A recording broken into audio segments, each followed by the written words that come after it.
you could do on personal computers. It was amazing. It was about a $50 million effort. Incredible. We did some of the very first VR. We did movies with Danny DeVito showing what you could do with a digital pen in the air. It was extraordinary. And spent the day with Jay Leno. Turns out he has a similar car, and he's in my documentary. That was another thing. Interviewed John Lasseter from Pixar, not too far from here. And then I got named to the Emmy Awards as a judge for the technical Emmys, not the daytime Emmys, not the soaps, the technical Emmys for television. And one of the things I realized was that the inventor of the recording head in 1959, and there were 5 of them, never got recognized for their efforts. They were Ampex. If you're driving on 101 all the time, you see the sign, it says Ampex.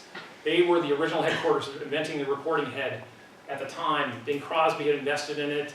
And so I helped to nominate the team that did the original recording head at Ampex, and got to go to the award ceremony. And here's Ray Dolby, who was one of the guys, the original 5, who's since passed away, the Dolby Digital, you know, because he was with Ampex way back when. Here are the Emmys.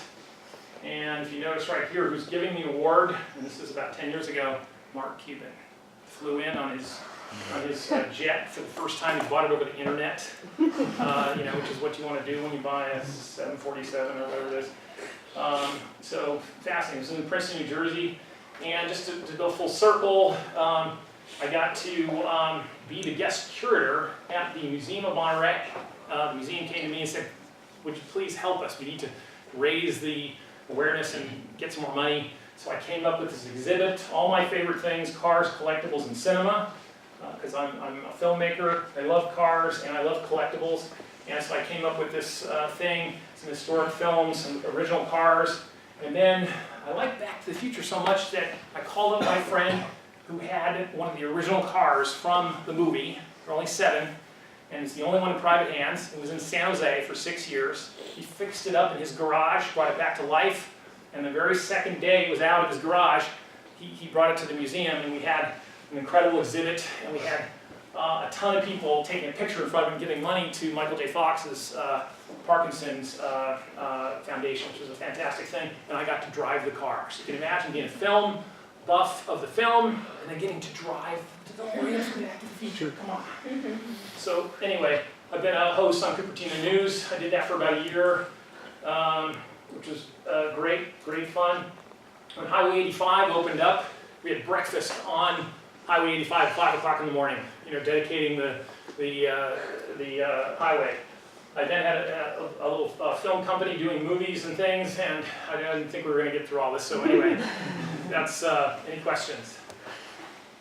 Yes. So tell us about your cash flow issues and what happens with big clients. Oh yes. So that's good. That's a great point. Thank you. So starting a company, very difficult to manage the finances, right?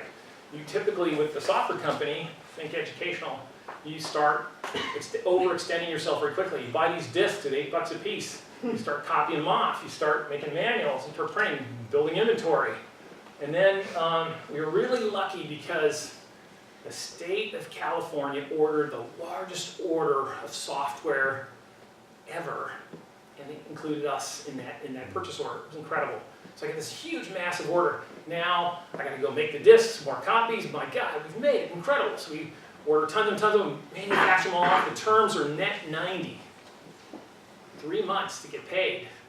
Okay. So we manufacture, we ship the goods to one school in California, applying for all the schools in California, and we wait to get paid. 90 days go by, we don't get paid. Like 100 days, 110 days, 120 days. I'm like, what was this school? Berkeley. Berkeley. You know, I'm from New York. I'm like, you know, I'm going to fly out to this Berkeley. Why am I paying their bills? It's the bookstore in Berkeley, covering all the state of California. So I came out with my brother, and I thought, like, you know, I'm a tough guy, go in there, you know, and trying to, like, you know, shake them up. Hey, pay your bills, you know, whatever. But I lost my nerve. But we did finally get paid. It was a great experience, but that happened to me right here. anyway. How many days before you got paid? I think it was like 4 months. So around that time. And then I only think we got part of it, and then the rest it was crazy. Yeah. So yes. So when you were taking orders for the software but you hadn't made it yet, did you know for certain that you could make it? Well, that was part of the challenge. Is that no, I know we could produce something, but the question was, could we produce good stuff, something that someone would like, felt like it was worth it, and that's why I sort of over-delivered to have 8 programs on one disk. I figured, man, there's gonna be something on there they like, and 5 games for $50. They're gonna be something that they like, and that I could have sold the same 5 unbundled programs and the 8 unbundled programs and done what 13 times the sales and had a 13 times order and waiting 4 more months to get paid. But I knew we could. I was confident that we could produce incredible because I was so seduced by the Mac, the graphics. They had the first 4-voice synthesizer, the first mouse, first bitmap graphics, incredible, and the team behind it was extraordinary. If you haven't seen the Steve Jobs movie, we were extras in it. It's a fun watch. I know some people don't think the thing's that great, but Danny Boyle directed it, who did Slumdog Millionaire, and they did it in 3 acts, trying to sort of capture the spirit of Steve Jobs and that kind of thing. And I actually think it's quite good in the way it's done because it brings me back. But anyway, so we knew we could deliver something, but not something so perfect that everybody would be happy. We did get a few returns, but in the beginning, and then we overcame that. But it was mostly related to bugs, the disk failed or something happened or whatever. The quality was over the top. I mean, extraordinary, and it won awards and best-selling, and it was incredible. Yes. Was your bartending school profitable enough to cover the cost of the $10,000 Lisa machines? It was. And the thing I missed, quite frankly, the thing I missed about the bartending school, and you can't do this today, but it was a cash business. Yeah. And, true. I mean, very true. And I dropped an ad in the paper, and it was like I put an ad in the paper, and I get 400 phone calls. The phone would just ring off the hook. Bartending's going, bartending's going. I eventually built a machine, a software machine, or an answering machine that could answer the phone and take the order. And it was one of the very first interactive voice response things that could do that, because I had to. It was like crazy. I was trying, but I had these secretaries who were answering the phone for the software company and the bartending school, and it was like mixed up, and so it was a tough thing. But liquor was one of the biggest problems. I started to allude to that. You start serving liquor, you need a license. Anyone gets drunk. What happened was they enacted what's called the dram shop law. And a dram is a shot. And the dram shop law says if you serve someone to the point of intoxication and they hurt themselves or hurt someone else, you're responsible for that. And all of a sudden it shifted, the onus shifted from the customer to the server. And that actually was good news and bad news. I had to pull back on the liquor, but everybody had to be trained in every bar on that law. And so it became about the legalities of serving, not about technique. Technique is, anything. And so if you can get in something where it's driven by legislation, driven by that opportunity, you've really got something. So that was incredible. Yes? What were the main factors that you considered when you were building the right team to start your company?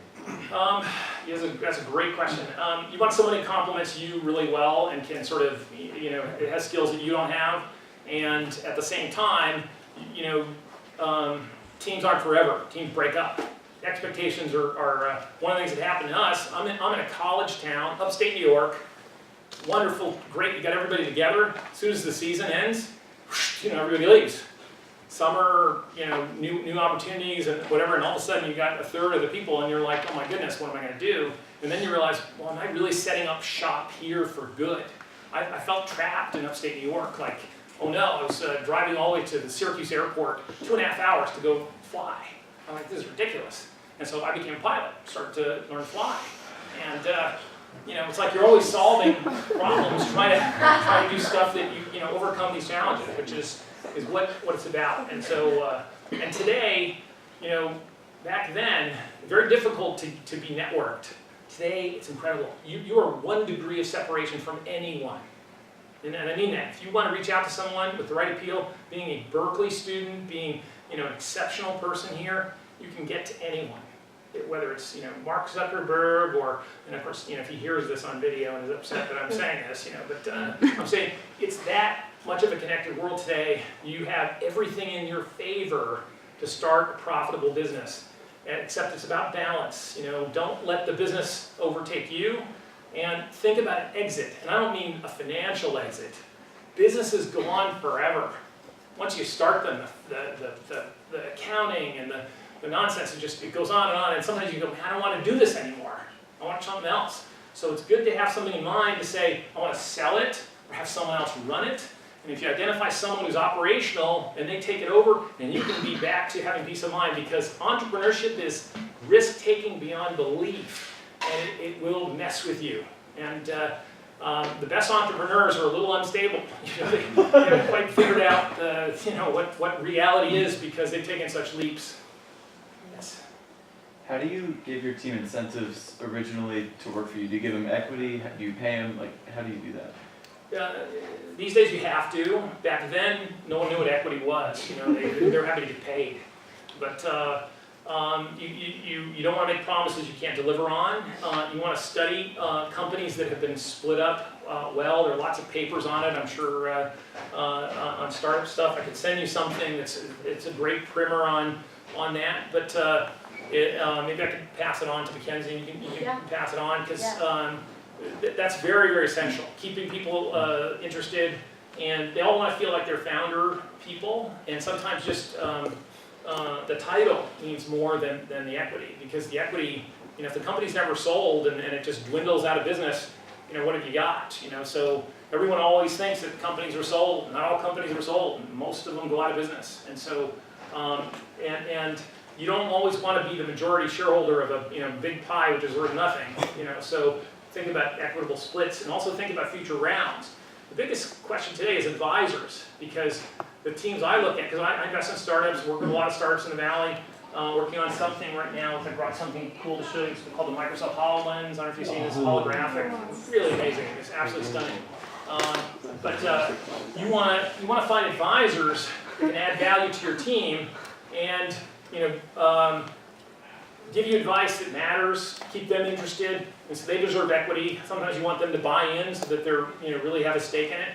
But you got to have that pool, and it's really, you need the right model, because every round of financing changes. You get dilution and other investors, and then it's all about who's in control. Yes. At the beginning, you mentioned that you're a serial entrepreneur. I was wondering, what about being an entrepreneur that just made you like so? Well, it's the serial is multiple startups, but it's the problem solving. It's the ability to take resources and apply it. And in my mind, I think I can do stuff quickly. And I often get a reality check. It takes a lot longer than that. But it's about satisfying an urge to develop a business or a product or something. Elon Musk is amazing at that. There are folks that do it, really, really well. I'm probably I'm way down here, but there are incredible serial entrepreneurs who do it very well, build value each time, and they're trying to tackle incredible problems. And so you want to have a big vision statement and be consistent with your vision, but also realize that it's got to be achievable and not something that's going to fall short. So, yes. I know you said to keep balance in Yeah. But did you ever feel pressure to get like a financially stable job, or Absolutely. do you think it's kind of a now or never for college students to get into this, because we're kind of forced into the work? That's a brilliant question. Financial security. You gotta answer for yourself. What is financial security? Is it just paying my bills? Is it enough money to live for a year? A lot of startups want you to sort of come in and take the risk, and so you're buying into the risk with no financial security, and you're being double risk situation. Yes, I mentioned CIC, the company I went to work for, first public company I'd worked for, and goes bankrupt 3 weeks later. And I can remember, like, waiting for my paycheck, and they say, you're gonna get minimum wage and stock options at twice the value of your salary. And I'm like, my God, what am I gonna do with that? And so a lot of times options, when I was at Intel, incredible sign bonus, stock options. Intel went through its greatest heyday. The stock split 7 times, I think, or something. And at the time, Intel had the best brand in the world, most profitable company in the world, and greatest margins in the world. 3, wow. Company's not the same company today. Google has that same sort of thing, but that's, stratospheric stuff. If you work at Google, if I went to work for Google, I'd probably be antsy and want to start a company and leave once I had enough cushion or something and said, let me go do this. And so I think you want to have your eye on a business all the time of what you want to do, and be thinking about that when you're ready to make the trigger. But make sure it's somewhat financed. Don't do the complete risk, total risk and no funding.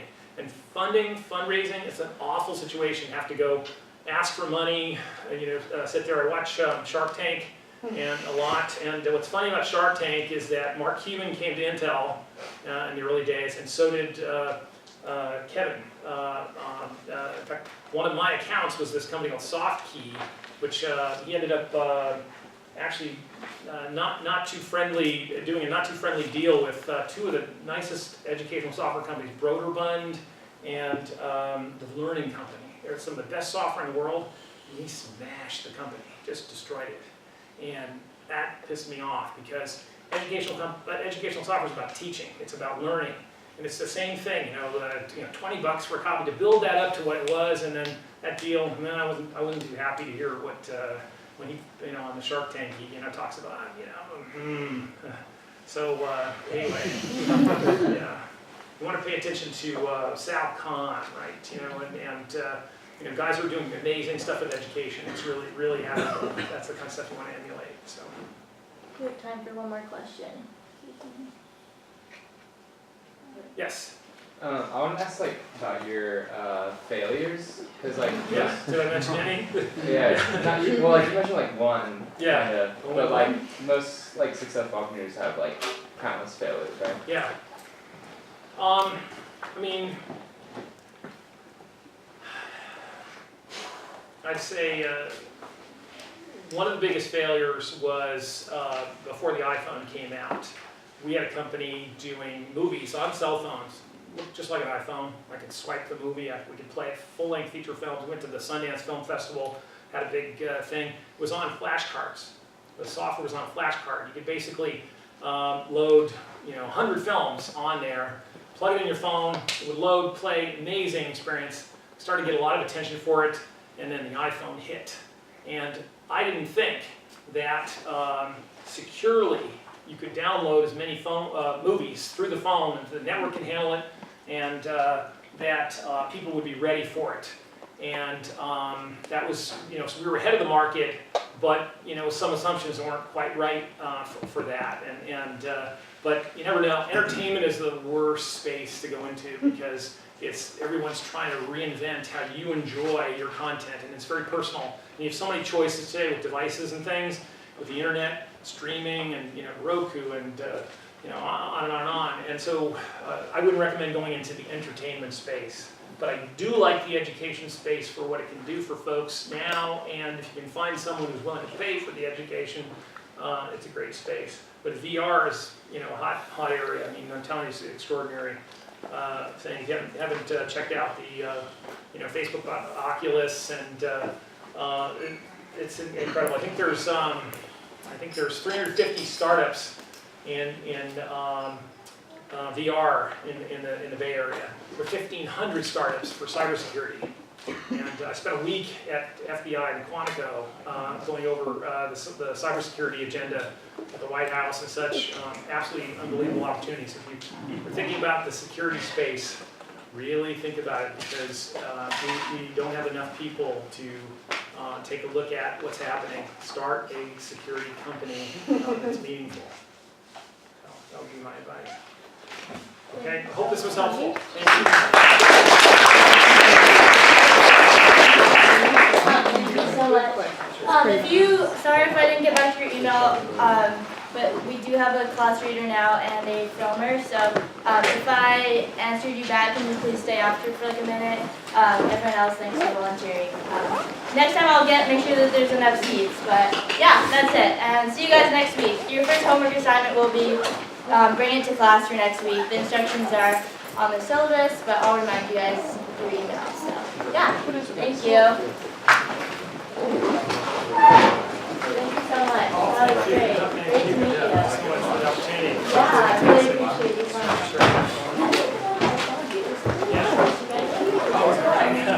I don't know if I found there.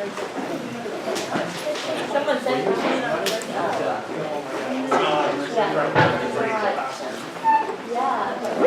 I'll send an update on that article. Start at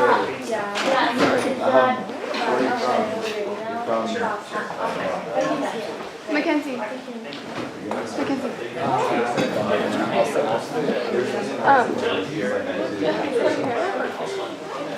It's a